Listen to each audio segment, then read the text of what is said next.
This is my first vinyl finds video, and surprisingly enough there's no vinyl, or not much, as I've actually spent most of my money on this camera, about £750 on this camera, so I have not had much money to buy vinyl, but I've got a few items here.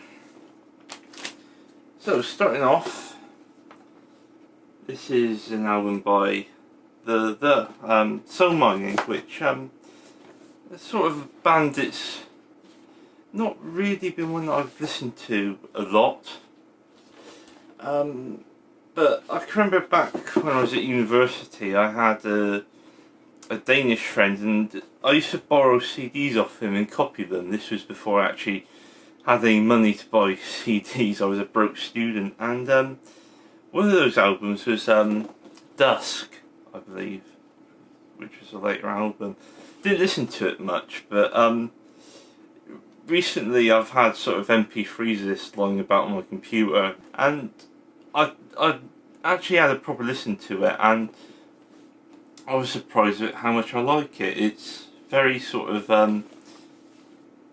like New Order in a way, not quite synth pop and not quite rock music, somewhere in between, and it's really good record. And this is like the deluxe box, although to be honest I've only actually listened to the first record in this, which has got the album. The rest of it's just 12-inch mixes, which are of zero interest to me, you know, not my kind of thing. What next? Dinosaur Jr., Hand It Over. Not their best album, it's probably one of their weaker ones, but it was a gap in my collection, and as you know, all you vinyl collectors out there, all gaps need to be filled. Aphrodite's Child, classic progressive rock album with Vangelis, before he started doing all those soundtrack work, stuff for Chariots of Fire and Blade Runner and stuff like that. Brilliant album, crappy pressing. You know, it's Universal. They're known for being a bit hit and miss with their pressings. This one isn't the best. I mean, it's mint, but it's a brand new repressing. Mint, but it still sounds a bit noisy.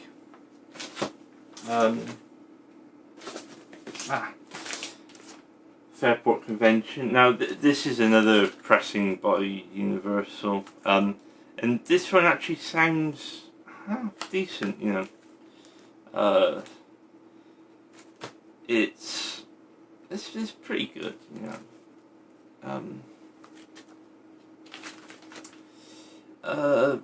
What more can I say?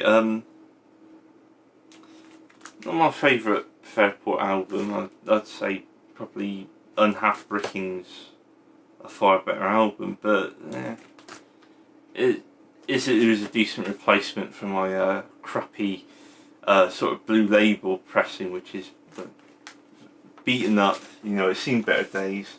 And last but not least, J Mascis. Yeah, I'm a massive Dinosaur Jr. fan, and generally, yeah, I have all the albums, but now I'm at a point where I'm thinking about 7-inch singles, solo albums. I mean, the only sort of non-Dinosaur Jr. releases I've got is the other one is Sebadoh's 1999 album, which is alright. It's not their best, I suppose. And this one by J Mascis, really good record, and best of all,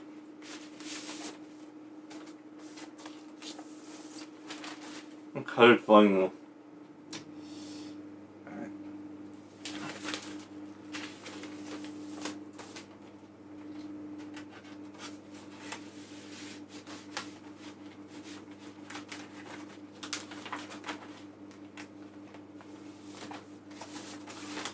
So I've got a few other things which are sort of non-vinyl related.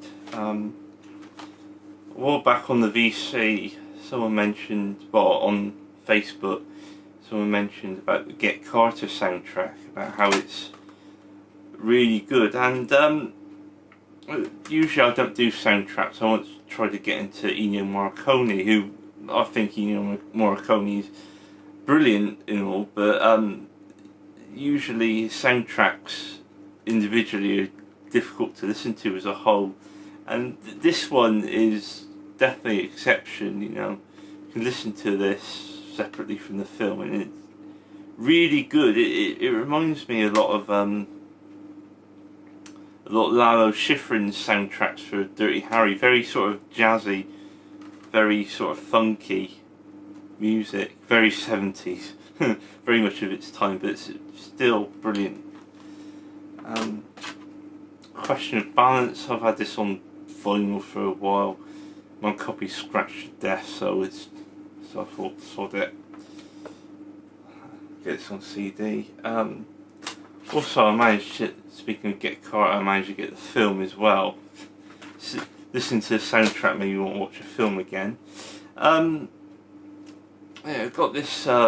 This was a promotional review copy of the new Queen compilation. It's I like Queen, but this one, it's not really a sort of a rarity thing. There's a couple of rare tracks. There's one track with Freddie Mercury and Michael Jackson. A track from Giorgio Moroder. His version of Metropolis, and to be honest, I haven't listened to that one that much, and I do actually like some of Giorgio Moroder's stuff, but yeah.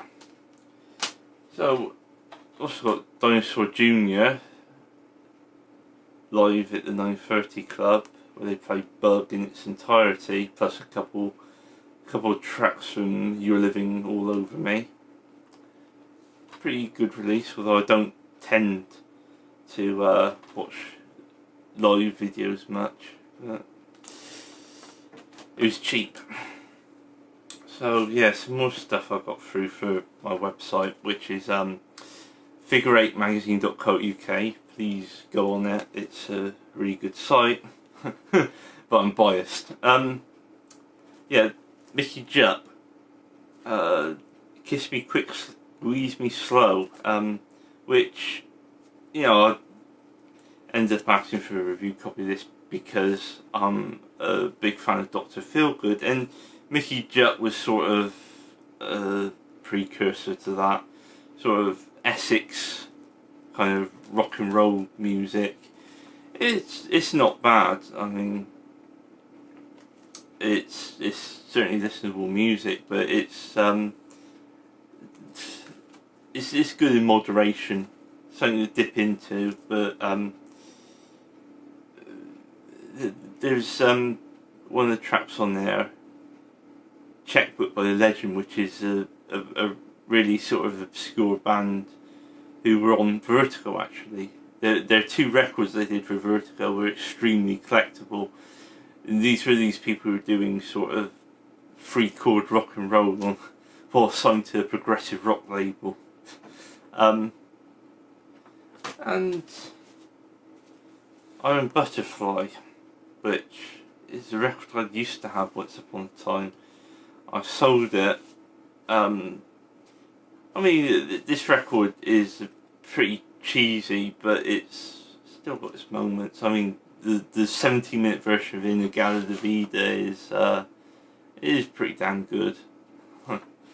Even if stuff like Flowers and Beads is corny, extremely corny. So, one last thing is, I watched yesterday Soul Boys of the Western World, which I'm reviewing from my website. Yeah, free DVDs. And yeah, for those who don't know, it's a documentary about Spandau Ballet. Now, me myself, I'm never been into that whole sort of new romantic thing. Although generally I do have a soft spot for cheesy 80s music. That kind of stuff, nah, not my sort of thing. But this is a very, very good documentary. I mean, if anyone's seen Julian Temple's trilogy of films, Oil City Confidential, The Future is Unwritten, and The Filth and the Fury, it is very much in the spirit of that. And also, it feels a bit like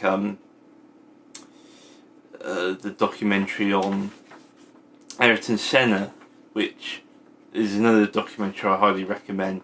And it's one of those films that even if you don't really give a crap about Spandau Ballet, it's still a really, really entertaining film.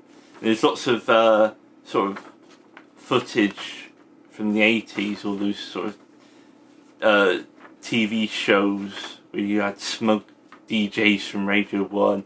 And it's a bit naff, those shows were, but I'm sure most people get nostalgic about them. And yeah, and that's about all I've got. This